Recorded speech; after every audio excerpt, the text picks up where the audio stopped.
किसान of India में सभी दर्शकों का स्वागत है। और आज हम बिहार के मुजफ्फरपुर ज़िले के रहुआ गांव से लेके आए हैं खेती किसानी की ज़मीनी रिपोर्ट। तो चलिए अब यहाँ के किसानों से मिलते हैं। और अभी आप देख पा रहे हैं कि यहाँ पे मौसम में बदलाव आया है, तो ये भी जानना बहुत ज़रूरी है कि इससे किसान खुशहाल होंगे या बदहाल होंगे। तो चलिए अब मिलते हैं किसानों से। जी, आप अपना नाम बताइए। मेरा नाम शंभू राय हुआ। जी शंभू जी, तो आप यहाँ पे कितने बीघे में खेती कर रहे हैं? मैं 7 बीघा में खेती गेहूं के फसल किए हुए हैं। हाँ जी। और तोरी भी है, आलू का भी खेती है। अभी आपने कौन सी फसल लगाई हुई है? आलू का भी है, तोरी भी है और गेहूं का है। तो जी, और गेहूं के आपने अभी जो फसल लगाई हुई है, तीनों ही फसल अभी साथ में ही चल रही हैं? हाँ, साथ में अभी चल रही है। और गेहूं के फसल में जो बारिश हुई है, यह किसान के लिए एक तरह से सोना समझिए, सोना की वर्षा, सोना मानिए इसको। जो बारिश हुई है इसमें किसान की बहुत राहत है। और डीजल का जो इतनी महंगी डीजल, किसान जो डीजल से पटवन करते, उसकी पूरी बचाव हो गई है। और ऊपर वाले मेहरबान है किसान पर। जी, तो अभी इस सिंचाई का काम अभी शुरू होना है या फिर अभी आप सिंचाई कर चुके हैं इसकी? नहीं, पटवन एक बार हुआ है और दोबारा बारिश से हो गया है। अब इसमें यूरिया जो है, सरकार का तरफ से जो यूरिया मिलती है, वो यूरिया सही ढंग से किसान को नहीं मिल पाता है। इसमें पूरा कालाबाजारी होता है। समय से बीज बुआई के समय अगर आता है तो समय से किसान को बीज या खाद का है या आपूर्ति नहीं होती है। सरकार की बीज आती है जब किसान बाव कर लेते हैं, उसके बाद बीज आती है। तो अभी आपने कौन सी किस्म लगा रखी है इसके लिए? अभी तो गेहूं का ज़्यादा मात्रा में खेती है। नहीं, इस किस्म का नाम क्या है जो यहाँ पे आपने लगाई है? आपको इस किस्म का नाम पता है इसका, कि यहाँ पे कौन सी किस्म लगाई जाती है गेहूं की? हाँ, 343 है, 3-4 वैरायटी का है। 343 है, 27 है, 29 है। और इनका पैदावार की बात करें तो कितनी पैदावार आपको यहाँ पे मिलती है एक बीघे में? अच्छी अगर उपज होगी तो 1 बीघे में 20 कुंटल कम से कम। और लेकिन यहाँ जो समस्या है नीलगाय का, वह नीलगाय किसान को पूरा बर्बाद कर चुका है। वह सही ढंग से उपज होने नहीं देता है। किसान त्राहिमाम है, नीलगाय से एकदम त्राहिमाम है। जी, तो अभी हम यहाँ पे देख भी पा रहे हैं कि हमारे पीछे नीलगाय यहाँ पे मौजूद भी हैं। तो हम दूसरे किसान से जानना चाहेंगे कि नीलगाय की जो ये समस्या है, ये कितने बड़े स्तर पर हो चुकी है और इससे अगर निजात पाना है तो उसके लिए सरकार की तरफ से उन्होंने कौन से कदम उठाए हैं? जी, आप अपना नाम बताइए। मेरा नाम हुआ लाल बाबू राय। लाल बाबू जी, आप भी गेहूं की खेती कर रहे हैं यहाँ पे? जी, हम भी गेहूं का खेती करते हैं।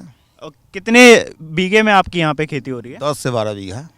जो अभी हम देख पा रहे हैं कि यहाँ पे नीलगाय की समस्या काफ़ी बढ़ गई है और पीछे भी नीलगाय हमें दिख रही थी। तो आपके इससे फसल पे कितना नुकसान हो रहा है? बहुत ज़्यादा नुकसान हो रहा है। 50% से ज़्यादा नुकसान नीलगाय से होता है हम लोगों का। तो आप देख पा रहे हैं कि जैसे 50% जो पैदावार है उसमें पूरा नुकसान कर देती है नीलगाय। तो इससे आपको निजात पाने के लिए सरकारी कोई मदद मिली है या आपने कोई कदम उठाए हैं? अभी तक हम लोगों का कोई सरकारी मदद नीलगाय से निदान पाने के लिए नहीं मिल पाया है। और आपने अपने स्तर पे कुछ कोशिशें करी हैं? हम लोग तो खैरते हैं, इधर से उधर भाग जाता है, इधर से उधर भागता है, यही होता है। जी, बिहार में एक तारबंदी की योजना भी है जिसके बारे में काफ़ी प्रचार हो चुका है कि आप अपने नीलगाय से बचाने के लिए तारबंदी की योजना ले सकते हैं और उसमें फिर मुआवजा भी आपको मिलता है। तो उसका आपने कोशिश करी है कि आपको तारबंदी योजना का लाभ मिल पाए? अभी तक हम लोग का इस योजना के बारे में कुछ जानकारी ही अभी तक नहीं मिल पाया है। तो एक जानकारी की भी बहुत ज़्यादा कमी है। तो अगर आप जो हमारे दूसरे जो कृषि विज्ञान केंद्र हैं वो इन तक जानकारी पहुंचाने का काम करेंगे तो उससे भी काफ़ी ज़्यादा फर्क पड़ेगा। तो मेरा आपसे एक और सवाल है इस चीज़ पे कि जो बिहार में अभी हम देख रहे हैं कि उन्होंने भी बताया है कि यूरिया की बहुत ज़्यादा दिक्कत है। हाँ, यूरिया का बहुत ज़्यादा दिक्कत अभी हो रहा है। बुआई के टाइम में डीएपी का दिक्कत था और इस समय अभी वर्षा जो हो गया है, इस समय यूरिया का बहुत ज़्यादा दिक्कत है। यूरिया कहीं नहीं मिल रहा है। तो आप अभी जैसे प्राकृतिक खेती को भी सरकार काफ़ी ज़्यादा बढ़ावा दे रही है या जैविक खेती को बहुत ज़्यादा बढ़ावा दे रही है, तो आप उसकी तरफ क्यों नहीं रुख कर रहे हैं? जैविक खेती के बारे में अभी यहाँ किसान जागरूक नहीं है। और किसान देखता है कि अगर हम जैविक डालते हैं तो जो मेरा गेहूँ 70 किलो इकट्ठा होगा, वो जैविक पर हमको हो पाएगा या न हो पाएगा, यही सोच में किसान पड़ा हुआ है। मतलब एक संकोच की भावना है। सोच में पड़ा हुआ है। तो एक संकोच की भावना भी है कि अभी जैविक खेती की तरफ रुख नहीं कर रहे हैं, लेकिन अगर जानकारी होगी इनके पास और वो प्रशिक्षण ले पाएंगे उस चीज़ का, तो वो जल्द ये जो यूरिया की समस्या आ रही है सरकार की तरफ से, तो उसमें भी आपको एक फ़ायदा मिलने की उम्मीद है। यूरिया अगर उपलब्ध रहेगा तो यूरिया लोग फसल में डालेगा तो उपज जो है से अच्छा होता है यूरिया पर। चलिए अब तीसरे किसान से हम मिलते हैं और उनसे जानते हैं कि यहाँ की मिट्टी कैसी है कि जिसमें अभी वो गेहूं की खेती और तोरई और अलग अलग फसल की खेती कर रहे हैं। जी, आपका क्या नाम है? मेरा नाम संजय यादव हुआ। संजय जी, आप कितने बीघे में खेती कर रहे हो और कौन सी फसल की खेती कर रहे हैं? 2 बीघा में हम गेहूं का खेती किए हुए हैं। और किसान जो है देश और सेना के लिए वह मेरुदंड का काम करती है। जो सबको मतलब पेट पालने का काम किसान का ही है, लेकिन किसान को जो प्रेफरेंस मिलना चाहिए सरकार के तरफ से वह नहीं मिल पाती है। जब गेहूं किसान कहीं से बिया को उपाय करके बोल लेते हैं तब सरकार के तरफ से बिया आती है और ब्लैक मार्केटिंग किया जाता है। समय से यूरिया नहीं मिलती है, डीएपी नहीं मिलती है, मतलब किसान ब्लैक से खरीदती है। उसके बाद नीलगाय 150-200 के संख्या में यहाँ पर है, जो किसान उससे त्राहिमाम है। जो भी फसल वह कर्ज काट के किसी व्यवस्था से वह व्यवस्थित करके खेती करते हैं, नीलगाय उसको ख़त्म कर देती है। किसान को इनपुट सही ढंग से कुछ किसान को मिलता है, कुछ को नहीं भी मिलता है। सरकार को सही दिशा निर्देश होना चाहिए किसान के प्रति, जो देश के मेरुदंड है, जिस पर किसान पर देश आश्रित है, सेना आश्रित है, लेकिन किसान के साथ सरकार का जो रुख है वह सही नहीं है। जी, तो मेरा इसमें एक और आपसे ये भी चीज़ है कि जैसे अगर अब जैविक खेती में ये फ़ायदा ज़रूर मिलता है कि आपकी जो मिट्टी की उर्वरक क्षमता है या जो हम फर्टिलिटी कहते हैं, वो आगे ज़्यादा समय के लिए बरकरार रहने की उसमें उम्मीद रहती है। तो आप जैविक खेती या अगर प्राकृतिक खेती की बात करें तो उसका प्रशिक्षण मिलेगा तो आप उसकी तरफ रुख करेंगे? जी ज़रूर करेंगे। अगर सही दिशा निर्देश सरकार की तरफ से दिया जाता है, प्रशिक्षण दिया जाता है और उपज अधिक होगा, हमको फ़ायदा होगा, तो ज़रूर हम खेती करेंगे।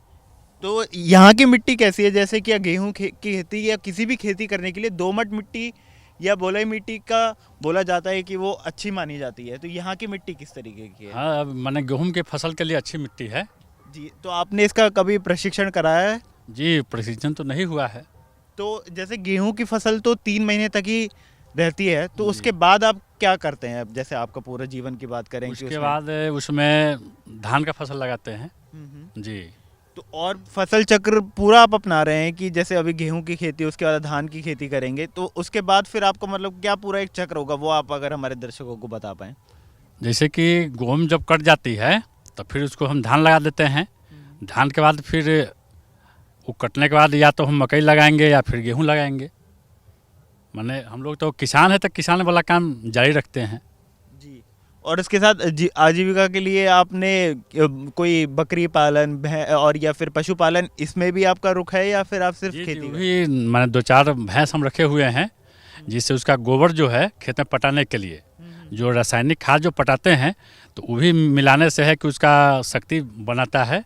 रासायनिक खाद का माने उसका जो होता है ना क्षति, उसको हटाता है। जी, तो मतलब अभी भी ये है कि जैसे गोबर की खाद का भी इस्तेमाल कर रहे हैं, तो प्राकृतिक खेती में उनको जानकारी जितनी पहुंच पाई है उसका वो इस्तेमाल कर रहे हैं। तो अगर वो पूर्ण प्राकृतिक खेती की उनके पास जानकारी होगी, जिसमें जो उर्वरक होए या बीजामृत होए, जीवामृत होए, इनका इस्तेमाल करना भी अगर उनको आ जाता है इसके बारे में, तो वो बता पाएंगे कि कैसे इसकी खेती में वो उनको और ज़्यादा तरक्की मिल सके और उनकी जो आय है उसमें इजाफा हो। मेरा आखिरी में आपसे एक और सवाल होगा कि जो अभी जैसे आप ये गेहूं की खेती कर रहे हैं, तो इसमें आपका जो मार्केट है, मंडी है, तो उसमें आपको एमएसपी मिल पा रही है और उसका आपका क्या रहता है उसके लिए? देखिए, हम लोग जब गेहूँ काट लेते हैं और दौनी कर लेते हैं थ्रेसर से, तो व्यापारी का अपना मूल्य हो जाता है, मैंने रेट को डाउन कर देते हैं। और किसान से जब खरीद लेते हैं तो वो अपने हिसाब से बेचते हैं मार्केट में, हम लोग को सही रेट नहीं मिल पाता है। जी, तो अभी आपको उसके लिए कितना रेट मिल रहा है? अभी तो हम लोग को वही 1400-1500 क्विंटल।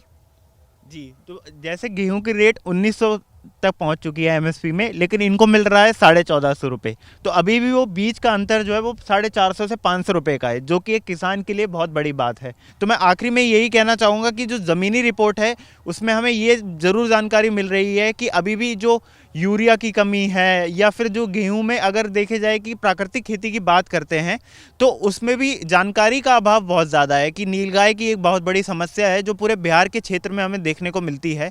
इस क्षेत्र की जो ये समस्या है इसका हल अभी तक कुछ नहीं मिल पाया है। इन्होंने खुद की तरफ से कुछ प्रयास किए हैं, लेकिन जैसे तारबंदी योजना के बारे में जानकारी है उसका भी एक अभाव है। तो ये जानकारी अगर किसानों तक पहुँचेगी तो ये आगे अपनी जो खेती की जो जर्नी है उसमें इनको बहुत ज़्यादा फायदा मिल सकता है। तो आज के लिए धन्यवाद। किसान ऑफ इंडिया के YouTube चैनल को सब्सक्राइब करने के लिए नीचे दिया हुआ सब्सक्राइब बटन दबाएं और किसान ऑफ इंडिया से जुड़े सभी अपडेट्स को पाने के लिए बेल आइकॉन दबाना ना भूलें।